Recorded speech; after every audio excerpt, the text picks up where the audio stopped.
Joe fans, I'm JoeFan82 here with another action figure review. Today I'm looking at the Sonic Fighters Lieutenant Falcon figure from the G.I. Joe Collectors Club. This was released in 2019 with the final 12, and here he is in the package. We've got a nice shot of the logo on the top, and it says GIJoeClub.com exclusive. Some really nice artwork there on the left. The Sonic Fighters logo and the retro Hasbro logo on the bottom left. And as you can see with that line on the bottom, it says backpack with sound effects not included, unfortunately. And here's the figure in the bubble. Here's the back of the card. We've got that same artwork larger on the top. We've got the Sonic Fighters logo again. And on the right, it says G.I. Joe Club exclusive 5 of 12. And here's a closer look at the file card. It says Sonic Fighters Green Beret, codename Lieutenant Falcon. File name Vincent R. Falcone. Primary military specialty Green Beret. Secondary military specialty Combat Medic. I did not know that, quite interesting. Birthplace Fayetteville, North Carolina, grade 02. Lieutenant Falcon is a second-generation Special Forces trooper. He has snake-eating and jumping out of airplanes in his blood. As a qualified expert with all NATO and Soviet bloc small arms, he can field strip, clean, and reassemble most common military pistols, submachine guns, and assault rifles in complete darkness, and not wind up with leftover parts. His additional training in covert ops and cutting-edge technology makes him the perfect XO, executive officer, for the Sonic Fighters.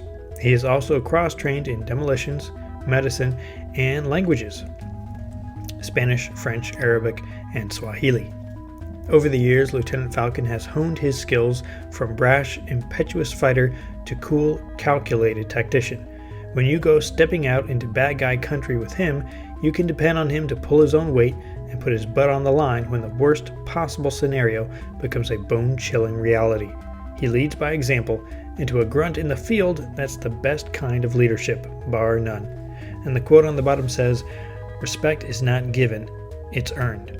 So this version of Falcon they're describing has grown up. He's not that same guy we saw in G.I. Joe the movie. He's become a better soldier, a better man, and now he's leading his own sub-team within G.I. Joe. This guy is based on the vintage figure of the same name from 1991, Super Sonic Fighters Falcon. This was one of my favorite figures as a kid, and as you can see, they did a really nice job of updating that vintage look for the modern figure. The paint apps are really close to the original. I've seen some people complain about the modern figure not having the camo on his sleeves, but that they were just replicating what they saw in the vintage figure. In my opinion, I think he would have looked better with that camo on, but again, they were just trying to recreate what was on the vintage figure. Wanted to show you guys a quick comparison with another version of Falcon. This one is from the 50th anniversary in 2016. There are some differences between the two figures despite them being the same character. The Sonic Fighters version is noticeably shorter than the 50th anniversary one. Looks like on the 50th one they use longer legs for the parts. I'm not sure why. They use some different parts there for the same character, but it's a little weird having him being two different heights. Another difference is the flash, or the patch, that's on the beret on the Sonic Fighters version is painted, while the 50th anniversary version is not. Now the solid green version does exist in real life. It represents the 10th Special Forces Group, and I was trying to find one that matched the one for Sonic Fighters, but I couldn't find an exact match. There are several flashes that have silver on them, so I'm not sure which one they were trying to represent here. Take a closer look at Sonic Fighters Falcon. He's got a really nice head sculpt and a removable beret, nicely combed hair even under the hat. He's got a black handkerchief around his neck and a black digital camo pattern across most of his torso, and some green straps around his shoulders. that move around to the back, and those will relate to his accessory that we'll get to in a second. And he's got a black belt. His shirt comes down. It's not tucked in, it's out.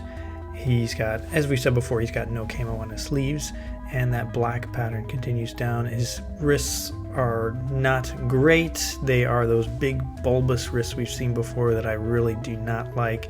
I'm not sure why they use that part. It does not look good.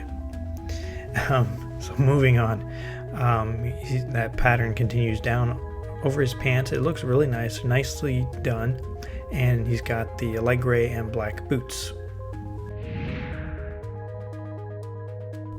Let's look at his articulation. He's got a 360-degree turn on his head, some nice range of motion there. His head is, you got to be careful with his hat moving when you turn his head. His head, a slight up and down movement, not too much. His shoulders can do a full 360 and up about that far. His elbows do a 90-degree.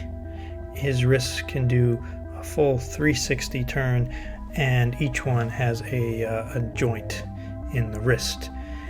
And they might as well, being how big they are. Ugh, I can't believe those wrists are that big.